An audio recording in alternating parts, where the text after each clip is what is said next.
नमस्कार, मी डॉक्टर मच्छिंद्र बांगर महाराष्ट्रातील आणि देशातील हवामान परिस्थिती संदर्भात ताजा अंदाज देणार आहे.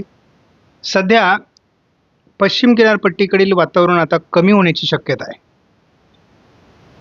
आणि आपल्याला जरी या ठिकाणी या भागात किंवा या भागामध्ये असलेलं बाष्प हे बऱ्याच अंशाने हिमालयाला पॅरलल असलेल्या मान्सून ट्रफमुळे याच ठिकाणी स्थिरावणार आहे आणि त्याचा पश्चिम किनारपट्टी म्हणजेच कोकण किनारपट्टीला किंवा गुजरात राजस्थानला फारसा फायदा होईल असं वाटत नाही.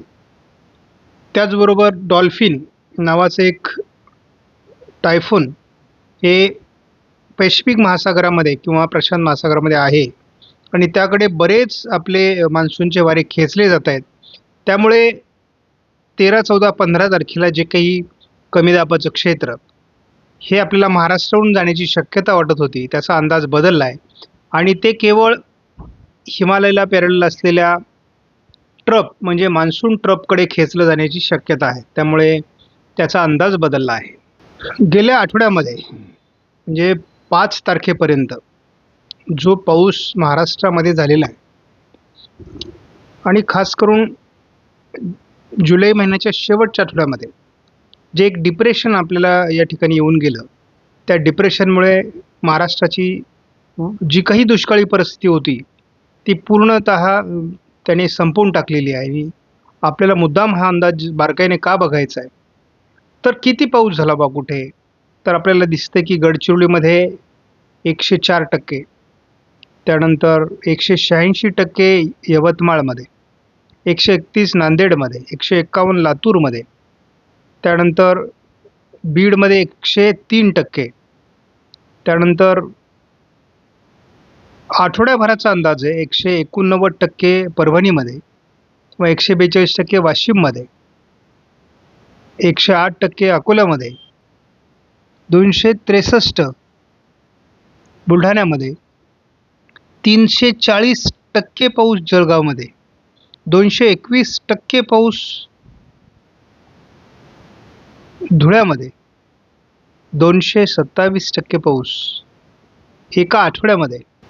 तर एवढ्या प्रमाणात जर या ठिकाणी पाऊस होत असेल तर याचा अर्थ असा आहे, कारण हे पर्सेंटेज आहेत हे लक्षात घ्या आणि या पर्सेंटेजमध्ये पाऊस झाल्यामुळे दुष्काळी परिस्थिती महाराष्ट्रातली संपलेली आहे. आता प्रश्न राहिला फक्त अहिल्यानगर, सोलापूर, नागपूर, भंडारा, गोंदियामध्येही या वादळाचा प्रभाव कमी होता आणि आपण जर आता कोकण किनारपट्टीला या आठवड्यातली परिस्थिती बघितली तर संपूर्ण कोकण किनारपट्टी या आठवड्यामध्ये पावसाचं प्रमाण कमी झालेलं आहे आणि किती कमी झालं तर या आठवड्यात जवळपास अपेक्षेपेक्षा किंवा नॉर्मल कंडिशनला जो 237 मिलीमीटर पाऊस होत असतो आठवड्यामध्ये, तो केवळ 163 झाला आहे. म्हणजे आपल्याला या ठिकाणी दिसतंय स्पष्टपणे की 31% पाऊस कमी झालेला आहे. मध्य महाराष्ट्रामध्ये मात्र एकूण 80% आणि मराठवाड्यामध्ये 141%, म्हणजे हा आठवडा जो आहे तो दुष्काळ संपवणारा ठरला. विदर्भात 90% किंवा एकूण महाराष्ट्रामध्ये 55% पावसाची एका आठवड्यामध्ये नोंद झाली आणि दुष्काळी परिस्थितीचं निवारण यामुळे महाराष्ट्रात होऊ शकलं. कोकणामध्ये 100% पाऊस आतापर्यंत झालेला आहे, या ठिकाणी आपल्याला स्पष्ट दिसतंय. मध्य भारतामध्ये 124% पाऊस आहे. मराठवाड्यात 10%ची घट आहे. विदर्भात 7%ची घट आहे आणि एकूण पाऊस काल 107% होता, तो आता 106%वर महाराष्ट्रामध्ये आलेला आहे. म्हणजे टक्केवारी आता घसरत चाललेली आहे, कारण पावसाचं प्रमाण कमी झालं आहे. त्यामुळे आपल्याला 109%वरून आपण आता 3%ने कमी झालो. यात नोंद घेण्यासारख्या बाबी आहेत सिंधुदुर्ग आणि नंदुरबार, जालना, बीड, सोलापूर आणि हिंगोली असे 6 जिल्हे दुष्काळी आहेत, ज्यामध्ये मी तुम्हाला यापूर्वी सांगितलं होतं की जालना जिल्ह्याची भर पडण्याची शक्यता आहे. आता यानंतर अमरावती, याच आठवड्यामध्ये अमरावती आणि चंद्रपूर या 2 आणखी जिल्ह्यांची भर यामध्ये पडणार आहे. कारण इथे आता 17% आहे आणि अवघ्या 3 ते 4 दिवसात या ठिकाणी 20%ची घट होईल आणि नंतर हे देखील दुष्काळी जिल्हे ठरणार आहेत. त्यामुळे लक्षात घ्या की संपूर्ण आपल्या नियंत्रणामध्ये नाही आणि एल निनो हा प्रभाव आहे. कारण असमान वितरण आहे. काही जिल्ह्यांमध्ये कमी पाऊस तर काही जिल्ह्यांमध्ये अतिवृष्टी अशी परिस्थिती आहे. लक्षात ठेवा, ऑगस्टमध्ये कमी पावसाचे संकेत आहेत. ऑगस्टचा शेवटचा आठवडा हा पावसाळी असण्याची शक्यता आहे आणि सप्टेंबरमध्ये परतीचा पाऊस सुरू होईल. तेव्हा एकूणच आपल्याला असं दिसतंय की ऑगस्ट आणि सप्टेंबर हे कमी पावसाचे महिने राहतील, परंतु कमी कालावधीत जास्त पाऊस अशा प्रकारचे पाऊस आपल्याला ऑगस्टच्या शेवटी आणि सप्टेंबरमध्ये येतील आणि त्यामुळे महाराष्ट्रात कुठलाही जिल्हा दुष्काळी राहणार नाही हे आपल्याला माहिती आहे. परंतु अवेळी पडलेला पाऊस हा शेती उत्पादनात घट निर्माण करतो. त्यामुळे आपल्याला यावर्षी पाऊस पडूनही अपेक्षित उत्पादन काढणं शक्य होणार नाही. आता आपण देशातली परिस्थिती बघितली तर आपल्याला देशामध्ये 11%ची घट आहे, म्हणजे 89% पाऊस सध्या देशामध्ये पडल्याची नोंद झालेली आहे आणि ही एक सकारात्मक बाब आहे, कारण 1%नी वाढ झालेली आहे. साधारण गेल्या 24 तासामध्ये कुठे किती पाऊस झाला हे बघणं आवश्यक आहे. आता आपल्याला दिसतंय की पश्चिम महाराष्ट्र, मध्य महाराष्ट्र, उत्तर महाराष्ट्र, मराठवाडा आणि विदर्भात देखील आता पावसाचं प्रमाण कमी होऊ लागले. थोडं पूर्व विदर्भ आणि कोकण असं केवळ पावसाळी परिस्थिती सध्या आहे. ठिकठिकाणी पाऊस होतोय, परंतु आता पुढील 2 दिवसामध्ये कोकण किनारपट्टीचा पाऊस देखील कमी होण्यास सुरुवात होईल आणि एकूणच साधारण हिमालय पर्वताच्या आजूबाजूने असलेल्या मान्सून ट्रफच्या आजूबाजूने पाऊस केंद्रित होईल आणि उर्वरित भारतातील पावसाचं प्रमाण कमी होण्याची शक्यता आहे. पुढील 3 दिवसामध्ये कोकणामध्ये हलक्या सरी दक्षिणेत असण्याची शक्यता GFS मॉडेलने व्यक्त केली आहे. महाराष्ट्रात विशेष पाऊस असणार नाही. पूर्व विदर्भात थोडा पाऊस असू शकतो. 7 तारखेलाही विशेष वातावरण नाही. दक्षिण कोकणात पावसाची शक्यता व्यक्त केली आहे. तर महाराष्ट्रामध्ये थोडी ढगाळ परिस्थिती कायम राहील, परंतु विशेष पावसाची नोंद GFSने 8 तारखेपर्यंत दिलेली नाही. शिवाय बंगालच्या उपसागरातील वातावरण हे अंदमान निकोबार बेटांच्या जवळून विरुद्ध दिशेने जाण्याची शक्यता आहे.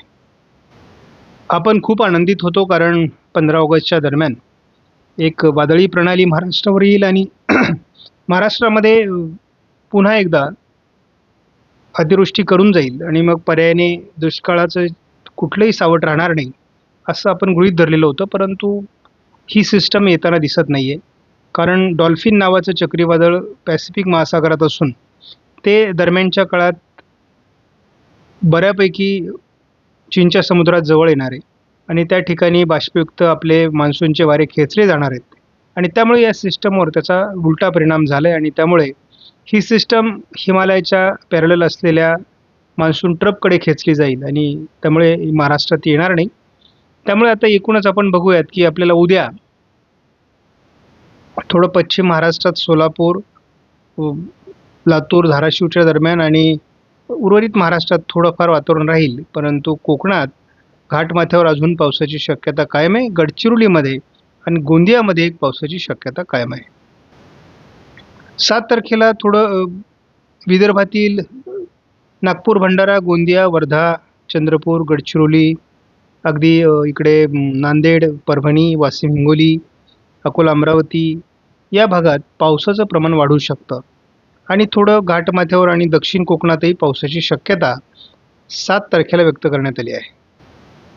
8 तारखेपासून मात्र कोकणातील पावसाचा जोरही कमी होईल आणि घाटमाथ्यावर जे पावसाचं प्रमाण आहे ते कमी झाल्यामुळे या भागातील शेतकरी जे पावसाला कंटाळे आहेत त्यांना थोडी उसंत मिळेल.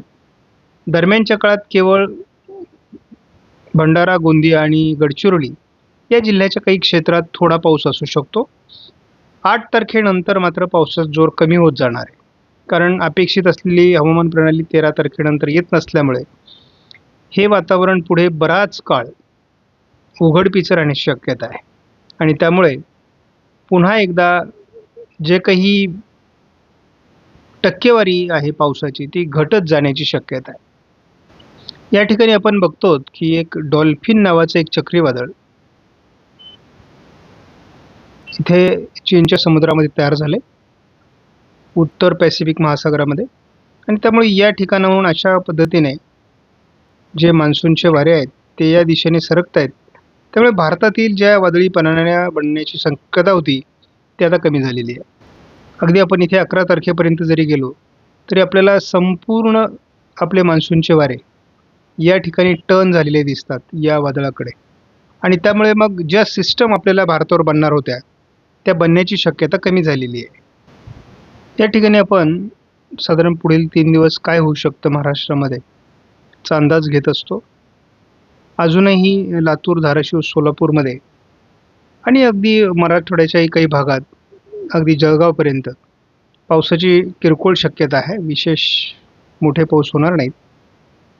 स्थानिक वातावरण तयार होईल आणि थोडं 7 तारखेला पूर्व विदर्भात देखील नागपूर, भंडारा, गोंदिया, चंद्रपूर, गडचिरोली या काही भागामध्ये पावसाची शक्यता दाखवण्यात आलेली आहे. 8 तारखेला आपल्याला कोकणातील पाऊस आणि संपूर्ण महाराष्ट्रातील पाऊस कमी होताना दिसेल. म्हणजे या ठिकाणी मी सोप्या भाषेत सांगतो, खंड सुरू होणार आहे. आणि या ठिकाणी आपल्याला विदर्भातील पाऊस देखील संपलेला दिसतोय 9 तारखेला. त्यामुळे साधारणपणे 8-9 तारखेपासून महाराष्ट्रात पावसाचा खंड सुरू होईल आणि हा खूप मोठा या मान्सूनमधला खंड असणार आहे. आणि त्यामुळे आपल्याला आता कळेल की एलिनोचा प्रभाव काय असतो. आपण आज व्हिडिओमधील माहिती महत्त्वपूर्ण वाटल्यास लाईक करा, शेअर करा, चॅनलला सबस्क्राईब करा. धन्यवाद. जय हिंद, जय महाराष्ट्र, जय बळीराजा.